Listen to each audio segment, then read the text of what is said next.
Kemudian yang kedua, menunaikannya dengan berjamaah, ya terutama bagi laki-laki, menunaikannya dengan berjamaah. Maka sebagian ulama, sebagian besar para ulama sampai menjadikan ini sebagai kewajiban bagi laki-laki untuk melaksanakan salat berjamaah. Karena Nabi SAW sangat berkeinginan bagi mereka-mereka yang tidak hadir dalam salat berjamaah, beliau sampai berkeinginan agar salat itu ditegakkan. Dan beliau dengan membawa kayu bakar, dengan mengajak beberapa sahabat untuk ke rumah mereka-mereka yang tidak melaksanakan salat berjamaah di masjid untuk dibakar rumahnya. Namun tidak dilakukan oleh Nabi. Kenapa? Karena di dalam rumah itu ada orang-orang yang memang berhak untuk tidak ke masjid, yaitu wanita dan anak-anak. Mereka berhak untuk tidak ke masjid. Namun orang-orang dewasa, maka hendaklah mereka sholat di masjid.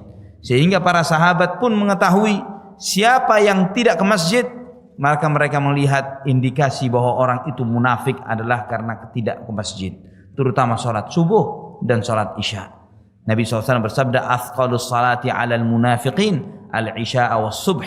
Salat yang paling berat bagi orang-orang munafik adalah salat isya dan salat subuh. Ya, itu menunjukkan bagaimana kualitas keimanan kita kepada Allah Subhanahu wa taala.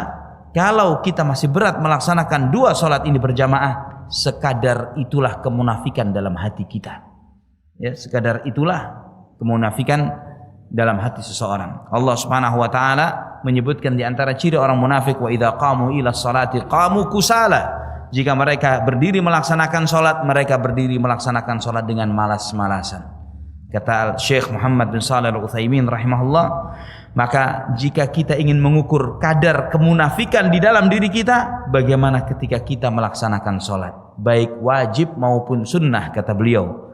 Sejauh mana kita malas dalam melaksanakan salat, sebesar itu kemunafikan ada dalam diri kita.